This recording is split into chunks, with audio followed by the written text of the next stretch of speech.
అందరూ రివ్యూస్లో ఫ్రెష్ అని రాస్తున్నారు. కొంతమంది ఫ్రెష్ కంటెంట్ అని రాస్తున్నారు, కొంతమంది ఫ్రెష్ అటెంప్ట్ కానీ ఏదేదో ప్రాబ్లం ఉందని రాస్తున్నారు. ఎప్పుడు సినిమాలోనే కాదు, మన లైఫ్లో ఏమైనా సరే ఒక స్టీరియో టైప్ని బ్రేక్ చేయాలంటే, ఒక కొత్తగా ఏమైనా చేసామంటే దానికి ఇలాగే వస్తుంది మిక్స్డ్ ఒపీనియన్. ఎప్పుడు అందరు యాక్సెప్ట్ చేయరు. సో ఇది ఈ ఇండస్ట్రీలో నాకు తెలిసి ఫస్ట్ కైండ్ సినిమా అనమాట.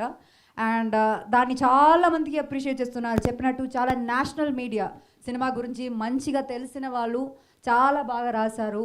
అండ్ కొంతమందికి సినిమా నచ్చలేదు, అది దానికి దర్ ఆర్ రీజన్స్. అండ్ అది ఇష్టం అన్నది ఇష్టం అవ్వడం, ఇష్టం అవ్వకపోవడం అన్నది మా తప్పు కాదు. అది that's not a film makers mistake, but it is a choice. మన ఐడియాలజీ పర్స్పెక్టివ్లోనో డిఫరెన్స్ బట్టి అలా ఉంటుంది. అది ఎంత మంచి సినిమా అయినా దానికి ఉంటుంది.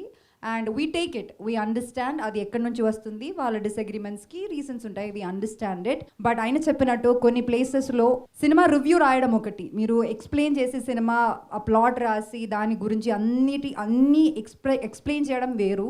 ఒక్క లైన్లో చాలా తప్పుగా సినిమా గురించి ఆ కాన్సెప్ట్ని కిల్ చేసేటట్టు రాయడం వేరు. సో అలా నేను మల్టిపుల్ ప్లేసెస్లో చూసాను. అది చేయకండి. అంటే అది జెన్యున్గా సినిమా ఇప్పుడు థియేటర్లో చాలా మంది వచ్చి చూస్తున్నారు. అండ్ అయినా అది చాలా కష్టం. నేను ఫస్ట్ ఆ ప్రెస్ మీట్లో చెప్పినట్టు ఒక విమెన్ సెంట్రిక్ ఫిల్మ్ అని చెప్తే అది చాలా కష్టం. అది ఇమ్మీడియట్లీ ఇప్పుడు ఒక కమర్షియల్ సినిమాలో 1000 మిస్టేక్స్ ఉన్నా పట్టించుకోరు, వాళ్ళకి నవ్వుతే చాలు. అలా ఇది ఒక విమెన్ సెంట్రిక్ ఫిల్మ్ కదా, సో అది క్రిటికలీ అక్లెయిమ్డ్ అవ్వాలి కదా, అది పర్ఫెక్ట్ ఉండాలి కదా అని దాన్ని డైరెక్టర్ గారు చెప్పినట్టు మ్యాగ్నిఫైయింగ్ గ్లాస్తో చూస్తారు. అండ్ అది తప్పని చెప్పట్లేదు, కానీ at least appreciate the effort that we put in to make something new. ప్రతిరోజు సేమ్ సినిమా సేమ్ స్టోరీ ఇవ్వకుండా ఏదో ఒకటి డిఫరెంట్గా ట్రై చేస్తున్నాం కదా అన్న కన్సిడరేషన్ మాత్రం ఇవ్వండి. That's more than enough. Cinemas like this to come.